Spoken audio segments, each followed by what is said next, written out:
thought it was really a very, very good meeting.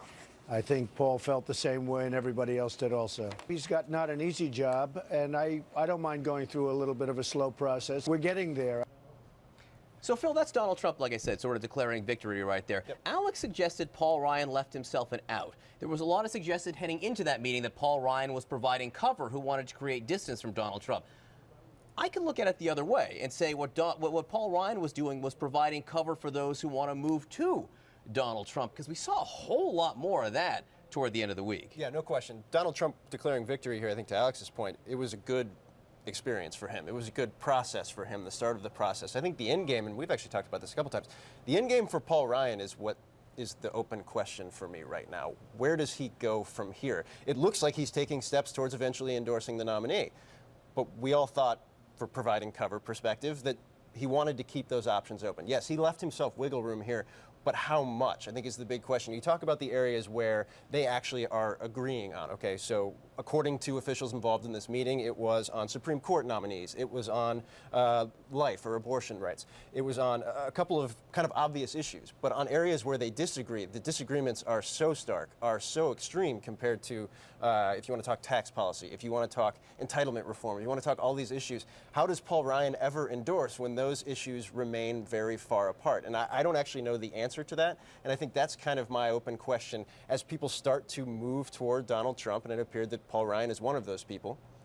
How does this actually end? It seemed to be an official agreement to disagree. And Jill, you know, Paul Ryan didn't officially endorse, but what, like 9 or 10 committee chairmen did in the House? There seems to be a movement. Yeah, I mean, I think that's true, but I think what this also demonstrates is the fact that again and again you have people who leave one-on-one meetings with Donald Trump being genuinely impressed with him. It seems to be kind of this charisma game that he's playing where they feel very much like he's listening to them, like he is a reasonable person that they can negotiate with down the line. The question is whether we actually see any concrete movement. You know, we know that people are concerned about his temperament. We know that they're concerned about issues like immigration and the Muslim ban. The question is, does he moderate on those issues at all? I mean, at this point, he hasn't shown any tendency to do that. We saw a little bit of movement. You saw it in Congress, Jeff. You also saw Lindsey Graham, right? Lindsey Graham had a phone call, an odd phone conversation with Donald Trump. These guys have been beating up on each other like hard for months and months now. Now they had a phone call. Lindsey Graham said, no, I'm not endorsing, but you know what? Donald Trump's really funny. You know, he made me laugh there. I think that says more about Lindsey Graham than Donald Trump sort of, you know, wanting to go toward this process. I think some of these people have to watch how much of their own credibility they may be losing here. No one has been farther out there on the limb, you know, being a skeptic as Lindsey Graham, and for him to like suddenly change his view. I think we are seeing things shift here, but I was struck by something Paul Ryan said yesterday in Janesville, Wisconsin. He said, we're beginning the process of discussing what unity in the party looks like. So that's about 3 steps toward unification there. But for Paul Ryan, it's all about issues. As Phil said, it really is about issues. I don't think he cares about these shiny object things. If Donald Trump comes around, or at least holds the line on some issues, he thinks it's fine. But I'm not sure that any of this matters. Donald Trump does not need Lindsey Graham. He's going to win South Carolina. He does not need some of these people. It's more important for House members and Senate members than it is for Donald Trump. The people are with Donald Trump. What he needs is there not to be a third-party candidate. He needs there not to be Ben Sasse or someone running from the right. You know, and Jill, the Washington Post had an article this weekend talking about these people, you know, from Mitt Romney to Bill Kristol, Mike Murphy, still trying to agitate to get that person out there. But that person doesn't seem to exist. Yeah, I mean, at this point, it still looks like they're looking for that candidate.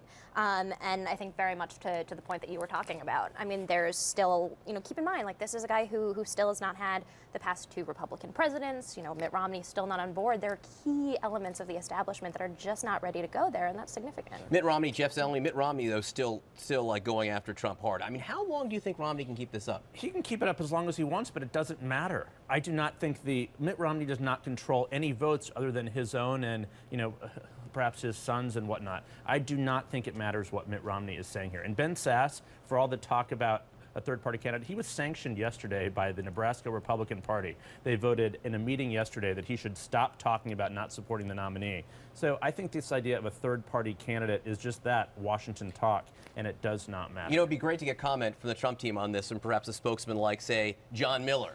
The Trump spokesman. Is he on the line? From the 1990s right now. I want to play you a little more sound from this spokesperson, John Miller, this tape that surfaced over the last couple of days. Listen in. Mick Jagger started calling her. She ended up going with Mick Jagger. And then she dropped Mick Jagger for Donald.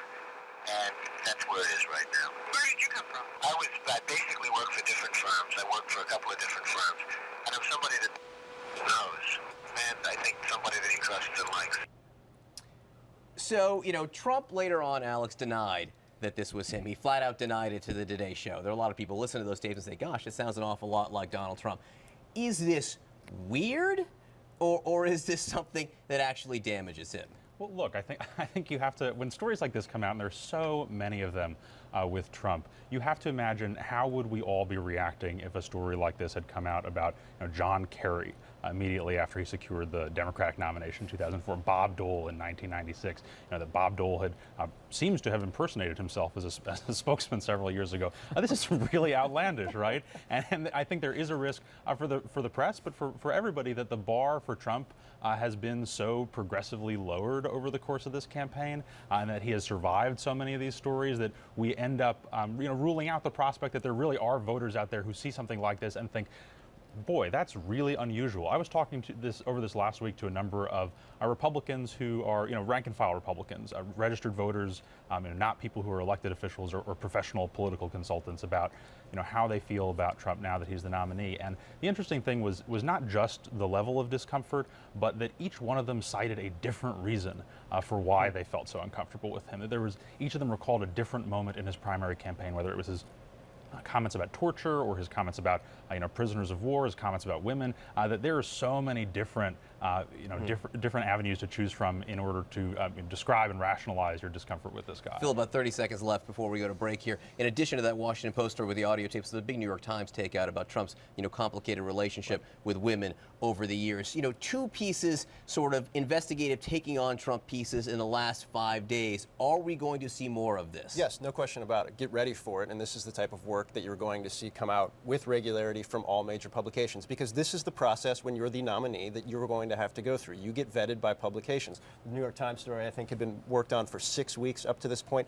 Every publication is now doing this. They do this with both candidates. The big question I have is, when you look at all of these stories, do they stick? Tough stories on Donald Trump throughout the primary process never stuck. Will they stick from here on out? I'll tell you one thing, Hillary Clinton's team is going to hammer home every single one of these stories, try and make sure they stick. Will it work? That's the big question.